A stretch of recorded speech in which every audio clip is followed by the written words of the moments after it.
Good day everyone! Welcome to The Air Up There. This is our podcast na makikita sa manilatoday.ph, and I'm very excited because sa ating first episode, special talaga ang guest natin. Magugulat kayo because ang makikilala nyo for today, hindi nyo inaasahan na sa ganitong linya siya mapupunta. So, hindi ko na patatagalin at ipapakilala ko na sa inyo ang ating special guest for our Air Up There Episode 1.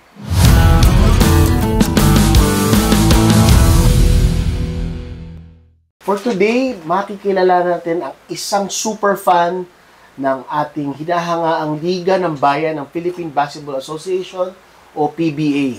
Siguro nakikita niyo siya sa social media, sa Facebook, sa YouTube na talaga namang very chummy-chummy sa mga PBA players at nagugulat nga kayo dahil nga ang katulad niya na isang babae na akala mo into makeup, into fashion, pero siya talaga kinarir na ang pagiging fan. Talagang follower siya kahit saan magpunta ang PBA. Nakakatuwa naman dahil nakikita natin talaga na ang hinahangaan nating Liga ng Bayan ay patuloy na umuunlad. So without further ado, papakilala ko sa inyo si Miss Laika Calieno aka Summer Vlogs. Ma'am. Hi, Sir Air. Good morning. Yan, thank you. Siyempre, ang unang natin gagawin, ma'am, pakilala kayo. Give us your brief introduction, background, and of course, medyo konting personal information about yourself. Hi, everyone. I'm Likes, also known as Summer Vlog. I'm a full-time content creator, a PBA content creator. I'm your PBA fangirl. Sa mga hindi po nakakakilala sa akin, ang content ko po ay mostly behind the scene po ng sa PBA po.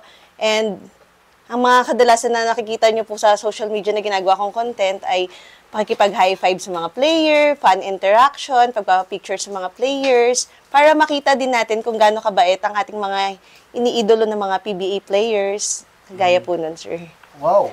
So, babae, sexy, maganda. Usually, pag content creator, ang ginagawa niya, mga makeup, fashion, OOTD. Bakit mo naisip yung Summer Vlogs, ang i-content, PBA basketball? Actually, sir, since 2007 pa lang po, fan na talaga ako ng PBA. Aksidente lang po yung pagiging fan ko kasi yung lolo ko po, madalas siya nanonood ng PBA. Ako po, ayaw ko po noon kasi syempre bata, parang mga 13 to 14 years old pa lang ako that time. Talagang naiinis ako na, ano ba naman to, ba't lagi na lang basketball, ganyan. Hanggang sa isang araw po, yung kinakapatid ko, alam niyo po yung ending, sir? Nagpataya siya ng ending. Okay. So parang, doon ako nag-umpisa na, sige nga, samahan nga kita. Tapos, hanggang sa, syempre, ending, kailangan mong papanoorin yung basketball. So, ako, pinanood ko na rin siya. Tapos, natuwa ako kasi nga, nakakatuwa pala na manood ng basketball na to. Nagkaroon ako ng favorite team. Ang favorite kong team, sir, before is Red Bull ni Coach Sheng Giao. Okay. And then, meron po ako sa bawat teams po, may mga idol po ako doon na player. So, sobrang natuwa talaga ako na doon ako nag-umpisang maging fan talaga ng PBA. Kaya, in-apply ko siya ngayon dito.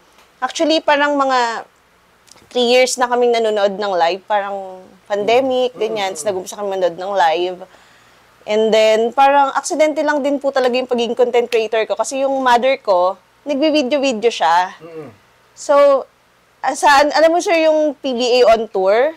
Yung PBA on tour kasi, sir, free lang yun. Okay. So, wala kang babayaran na ticket.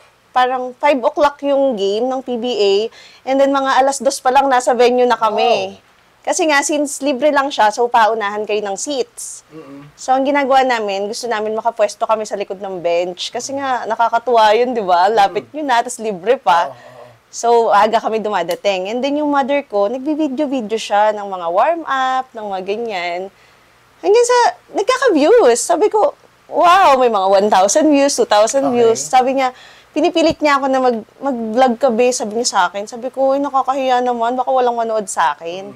Hanggang sa inumpisahan na namin yon. Una po, luto-luto, and then, pag nanonood po ako ng PBA, binibidyohan namin yung mga players. Hanggang sa nakakatawa, may mga nanonood po sa akin na hindi ko rin in-expect na doon na po nag-umpisa lahat yon. Yung ginawa mong content, particularly PBA, ngayon ang dami na kasing... Cut. Test. Rest. Okay lang ito, dalawa kami. Ready? Okay, ma'am, why PBA? Kasi nabanggit mo kanina, nagkaroon ka ng exposure sa PBA because of ending, tapos eventually natuwa ka na. PBA, ngayon ang dami ng liga. Opo. Pero specifically nabanggit mo PBA. Can you tell me bakit mo talagang naging from a fan, I can say that you're a super fan. Bakit PBA ma'am talaga ang fini-feature niyo? Since sir, bata pa nga ako, fan na talaga ako ng PBA. Sobrang natuwa din ako kasi ngayon po, nakikita ko na yung mga iniidolo ko. Tapos po, nakikilala din nila ako since lagi nga kaming nanonood. Napapansin na nila ako. Natuwa ako kasi yung mga PBA players pala, mababait din sila sa mga fans. So talagang dati, pinangarap ko lang naman yun eh. Hindi ko naman in-expect na makakasalamuha ko sila ngayon. Sabi ko, ipapakita ko rin sa mga kapwa ko fan na sa TV lang sila nakakanood na ganito kabait yung mga iniidolo natin. Pwede nyo silang makita kahit na hindi kayo nakakanood ng live. Pero mas maganda nga na manood din sila ng live para ma-experience din nila yung na-experience ko po. Ma'am, we all know na ang PBA ngayon halos araw-araw.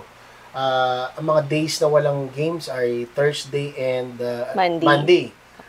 Bigyan nyo nga kami, ma'am, ng typical na a day in the life of Summer Vlog kasi syempre preparation, minsan iba-iba yung venue, minsan umaabot ng province. Can you give us parang a view, kumbaga ano ang ginagawa ng Summer Vlogs pagka nagpe-prepare going to a PBA game? Actually, sir, normal lang naman po. Natatagalan lang ako madalas sa pag-makeups, ganyan, sa biyahe po.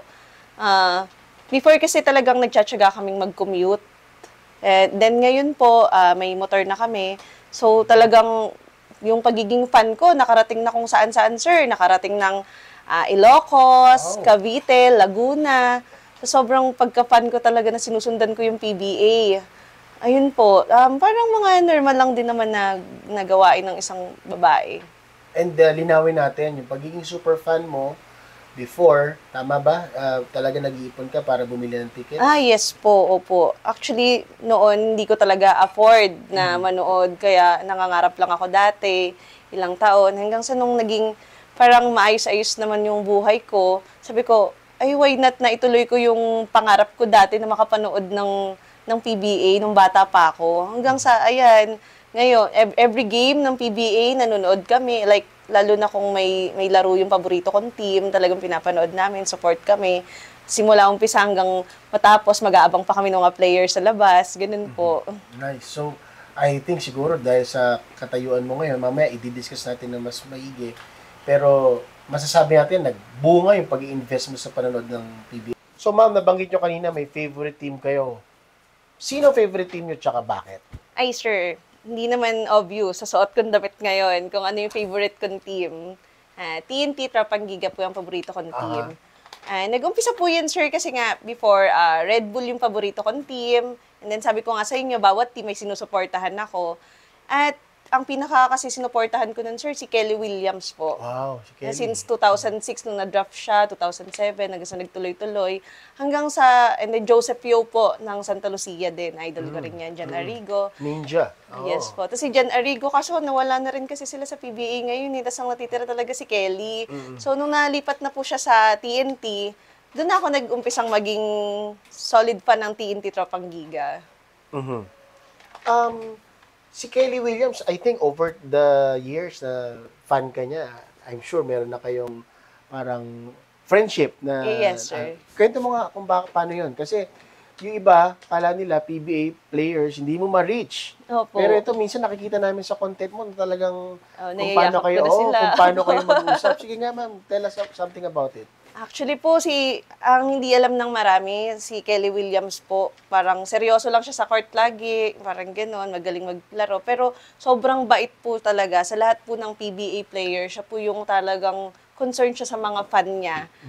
Pinapaalam nila sa akin, uy, tara, sama ka, ganyan, manood tayo nun. Kaya, minsan, na bawal din talagang i-video, naiintindihan naman po namin, okay lang din. Oo. Pero pinapapanood ka talaga, no? Opo, yes. Wow. Kasi iba, yung plays nila, yung mga ginagawa nila sa practices, talagang very strict or confidential. So, Opo. at least napapanood mo, no? Talagang full access ka, no? Ganun. Sige ma'am, balik naman tayo. Ito, siguro sa mga nanonood sa atin, magiging interesado kayo. Balik tayo sa summer vlogs. Yes. Ma'am, yung summer vlogs, bigyan nyo naman kami ng numbers kasi kahit mga estimate lang, kasi nabanggit mo kanina nung nagpakilala ka, you're already a full-time content creator. Yes, sir. Balik ma'am natin dati, ano ang day job nyo? Before po, sir, nagbi-business po ako, into food business po ako. Okay. And then, nagka-pandemic, natigil po siya. So, ayan. Pero di ba usually ang food business nung pandemic medyo nag-boom dahil marami nagpapadeliver? Sa case mo, iba? Ang pinaka-business kasi namin nun, sir, sa mga malls po, nagdi-deliver kami ng food. Nagluluto yung mama ko, ako naman din yung nagpapa-order, nagbibili rin. Ako yung namamalengke. Okay. Tapos and then ako yung nagdi-deliver sa mga malls po. Okay. Ganun. Okay. So, nung pandemic, nawala yon. Wala po. Opo. So, ngayon, kwento mo yung birth ni Summer Vlogs. Ayun, nag-umpisa po yung summer vlog talaga na wala kaming income. Although PBE fangirl ako na nakakarating akong kung saan-saan, talagang okay lang, ini-enjoy ko. Kasi nga maganda naman yung ginagawa ko. Mahal ko naman yung passion ko sa PBA. Kaya na-enjoy ko naman siya. Hanggang sa isang araw, na-monetize kami. So, Okay. nakakatuwa na, nag-uumpisa na siyang magkaroon ng income, hanggang sa nagkakaroon na ako ng maraming million views, tumataas na rin yung income niya, hanggang sa in-encourage na naman ako ng mother ko na, why not i-try mo rin sa YouTube? Kasi marami rin mga kumikita sa YouTube. Sabi ko, sige na nga, i-try ko. Hanggang sa di namin expect na talagang na-monetize din ako, tumaas din yung followers ko, yung subscriber ko sa YouTube, at kumikita na rin ako ngayon sa YouTube. Wow, galing ano? Very successful pala talaga. So, meron kang platform na YouTube, Summer Vlogs din. Yes po. YouTube page. And then, of course, yung iyong Facebook. Yes, So, sir. both platforms kumikita. Yes, sir. Oh, namamonetize. Ma'am, bigyan nyo kami ng konting estimate, kahit na figures lang. Sa Facebook, ilan pong figures ang inyong kinikita monthly Sa Facebook, basis? sir, ngayon po, nasa 6 digit na siya. Oh, 6 digits. And then, wow. As in monthly. Opo. Wow. Thanks God. Galing. How about ang Facebook, YouTube? Sa YouTube po, medyo mababa. Nasa mga 5 digit naman. Wow. Nabababaan si ma'am, no? Pero at the end of the day, nakita natin yung iyong pakikipagsapalaran sa pagiging fan, nagbunga. Totoo, sir. Kasi tatanong ko nga, sabi ko nga, ito, kung makikita kita sa mga postings, ito si Summer Vlog, punta ng punta, ano ba napapala mo? Ngayon, shut up na lang ako kasi yun pala eh. Diba? So, nakakatuwa dahil ganun. Ngayon, ang kagandahan kasi dito, ang PBA, mag 50th season na sila. Opo. And then, minsan kasi, alam naman, may marami na ring liga, at imbis na magkaroon ng, alam mo yun, yung masaya yung tao dahil mahilig tayo sa basketball, minsan nagkakaroon ng mga parang paninira or bashers. Talking about bashers, ma'am, kwentuhan nyo naman kami about bashers. How do you handle these bashers? Actually, sir, napakaraming bashers. Kahit sa Talaga? PBA, Wow. yung mga pagpo-post ko pa lang, talagang, ewan ko, sindikato ba sila ng basher? Bakit ganun? Talagang papansinin nila lagi yung PBA, konti na lang. Kino-compare nila lagi sa dati. Pero syempre, malaki na talaga yung kaibahan dahil nga meron ng internet ngayon. Kesa pupunta sila doon, nata-traffic, ganyan, mas gugustuhin lang manood sa internet. Also, marami rin po akong bashers sa sarili ko. Wow, talaga? Opo. Kasi, syempre, ngayon lang sila nakakita ng isang fangirl ng basketball na babae. So, talagang binibigyan nila ng mali siya at hindi magandang meaning yung pagiging fangirl ko.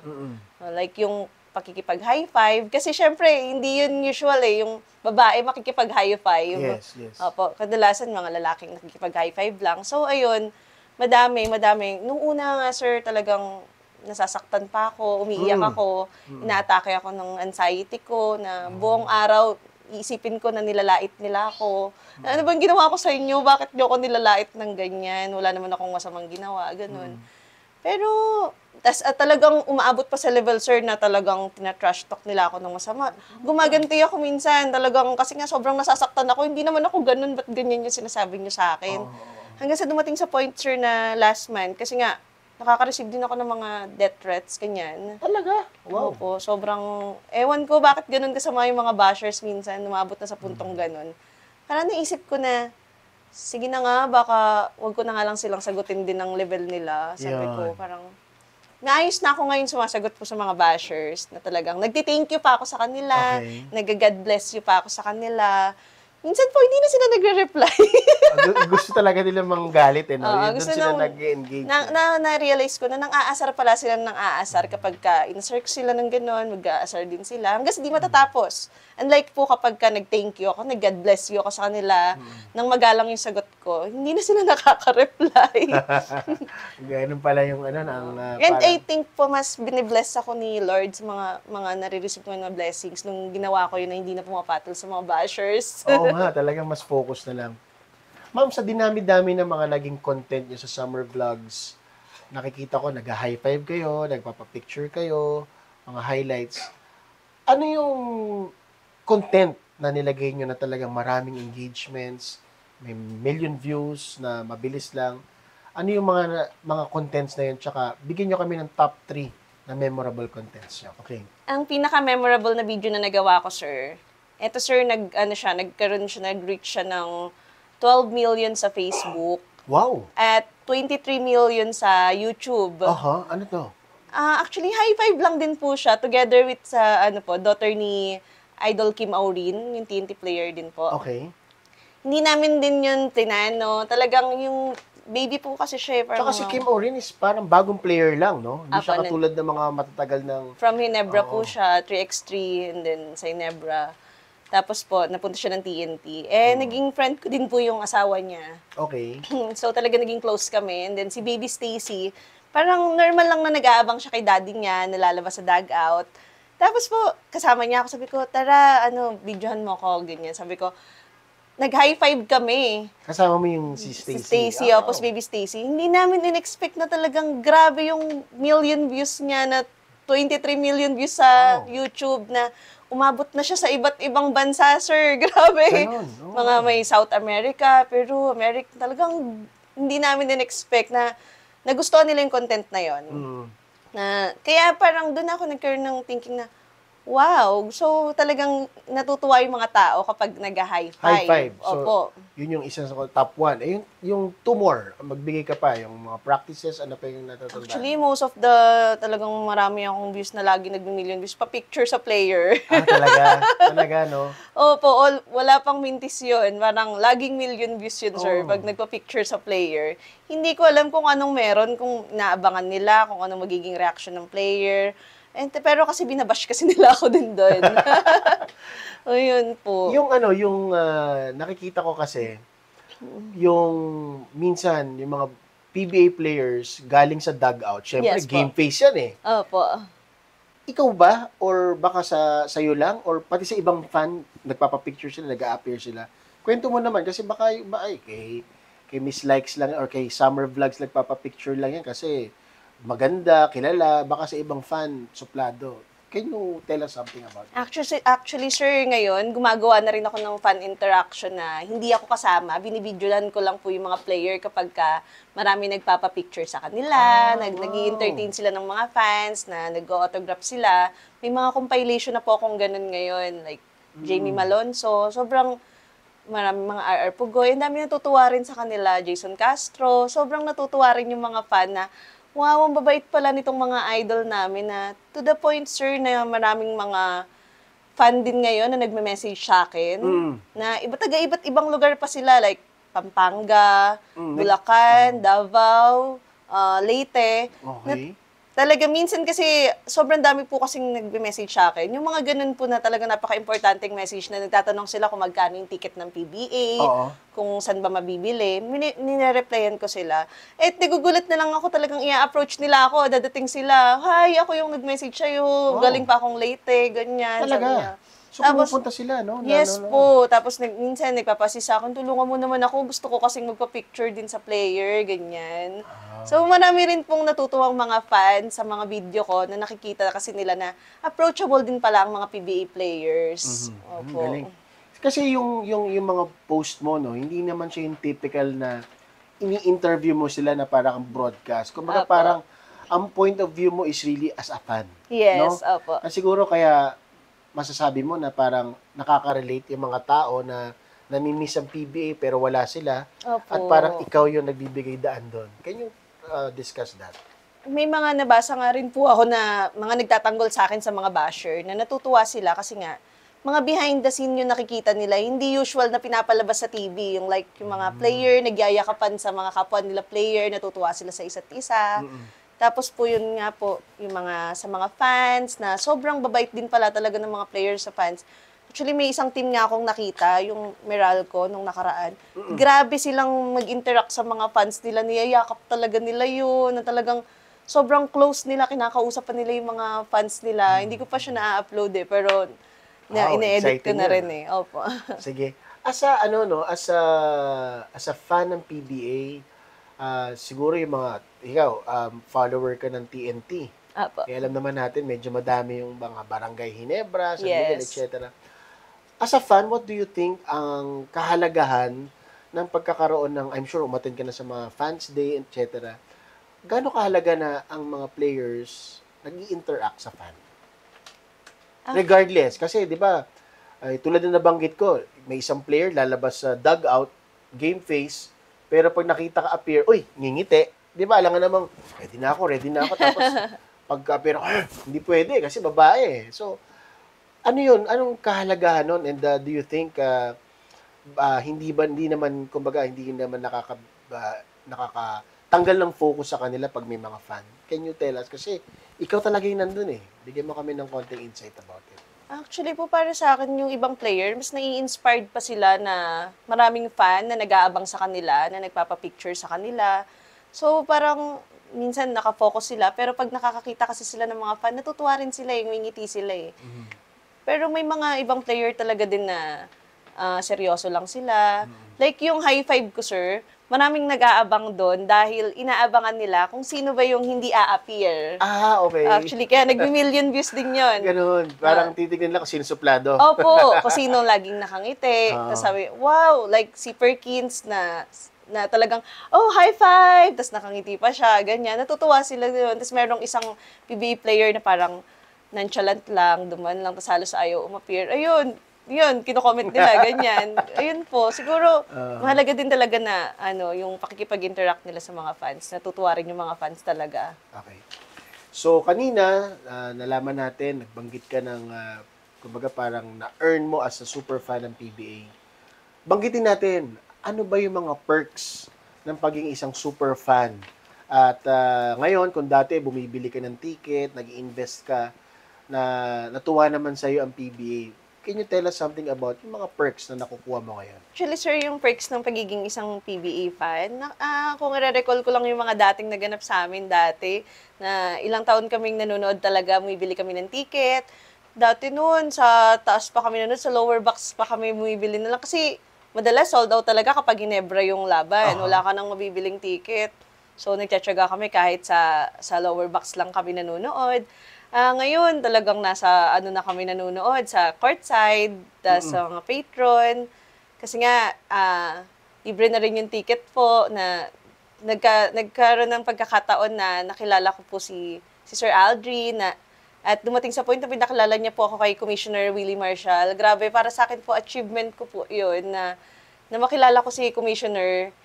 Tapos sobrang bait din niya. Tapos nagkakwentuhan kami about doon. Napansin nila yung vlogs ko na even though TNT lang yung kino-cover ko noon, hanggang sa binigyan nila ako ng opportunity na pwede kong mapanood ng libre lahat ng games ng PBA. So, nag-umpisa na rin ako mag-cover ng iba't ibang teams ng PBA. Nice. So, ngayon nga, binibiro ko pa po yung mga staff ng PBA. Sabi ko, dati pangarap lang namin kahit maging map girl doon, map boy.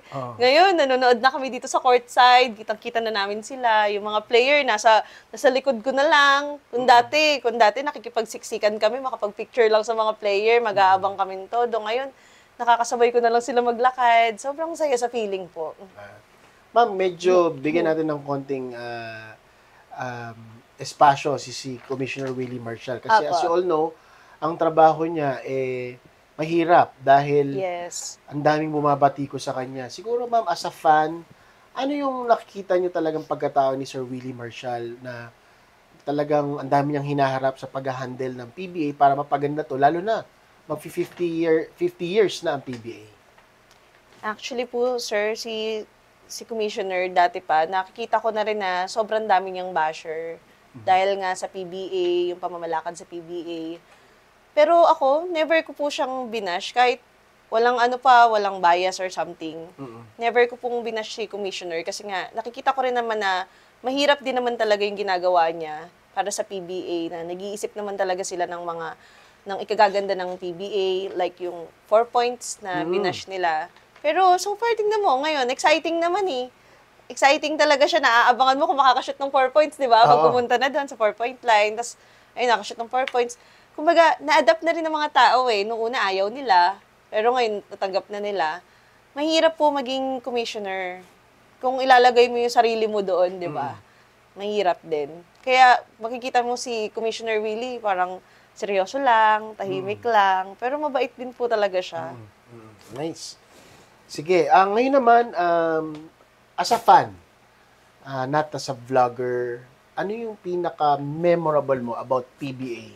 Nasa dinami-dami, baka meron kang pwedeng i-share sa ating mga viewers na talagang as a fan, naalala mo lagi na parang hindi ka nagsisisi na ibinuhos mo yung oras mo sa PBA.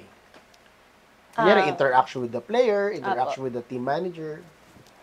Actually po, yung mga pinakamasasayang moment ko dito ngayon as a PBA fangirl, yun pong nare-recognize ako ng mga player. Alam mo yung parang simple, para sa kanila, simple lang yun, sir, na nagbi-video ako. Tapos dadaan po sila. Tapos pabanggitin nila yung summer vlog, like si Chris Newsome, kilala sa summer vlog, gumaganon pa siya. So, parang, wow, grabe. Sino ba naman ako, di ba? Idol na idol ko rin po si Chris Newsome kahit na TNT yung favorite kong team.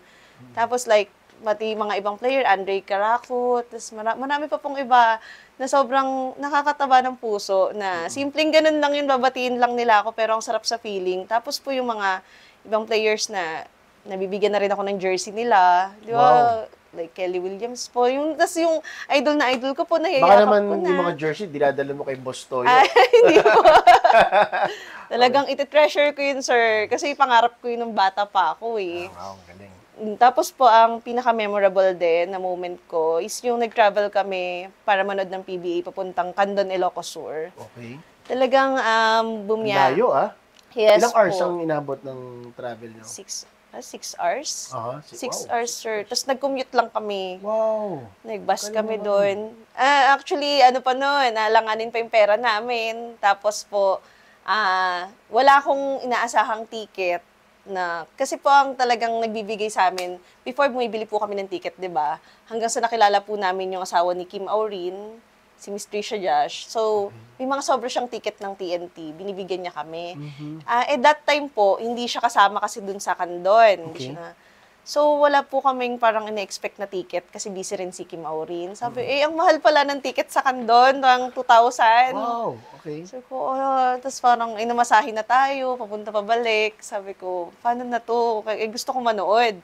So, talagang kinapalan ko yung mukha ko, sir. Chinat ko po si Kelly.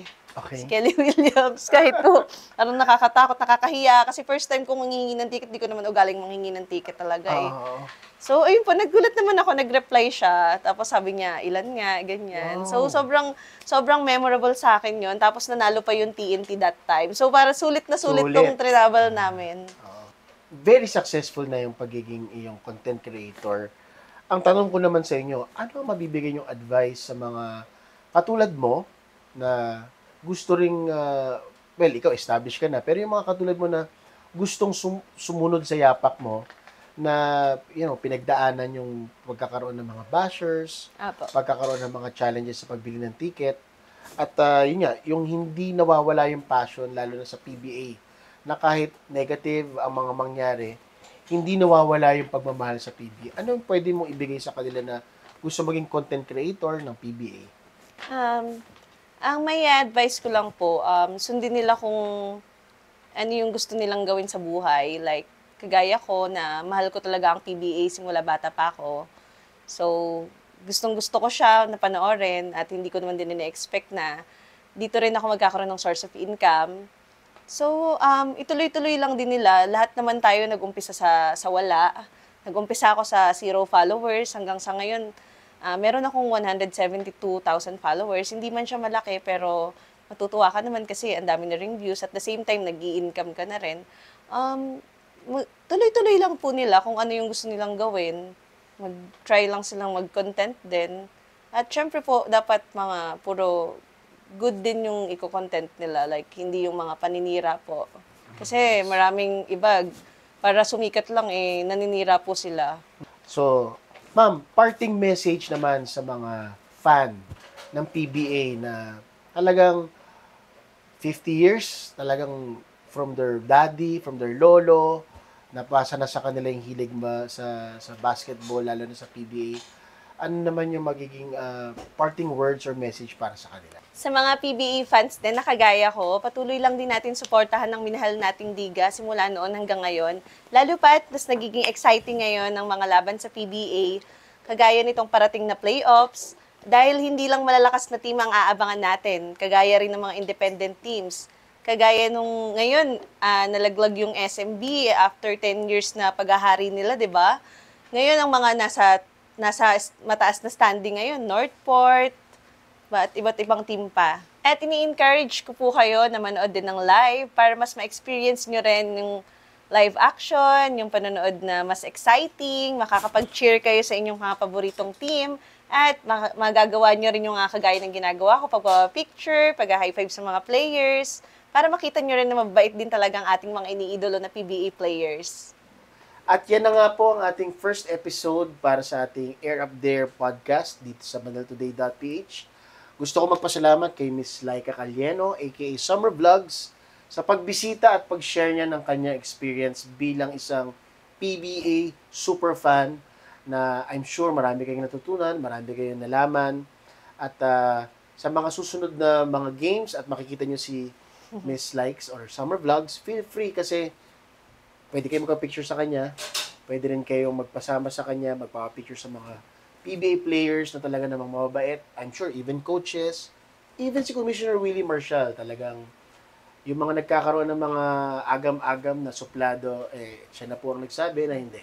So again, sir, thank you very much for watching Miss Likes. Thank you, sir. Salamat. It's a pleasure. At talagang nakakatuwa na sa ngayon na nagkakilala na kami ni Miss Likes, talagang patuloy ang kanyang pag-unlad bilang isang PBA content creator. Siguro bago ko kayo bitawan, bigyan ko lang ng konting si Miss Likes kasi nung time na minessage ko siya, medyo nasa pladahan niya ako. Pero again, alam naman natin sa panahon ngayon because sa social media. Pero ngayon, nakita nyo, I think last year pa tayo nung nagkakasama. Yes, sir. Pero ngayon, siya ang una nating guest dito sa podcast na Air Up There. So again, thank you very much and we hope to see you sa mga susunod nating episode. Thank you.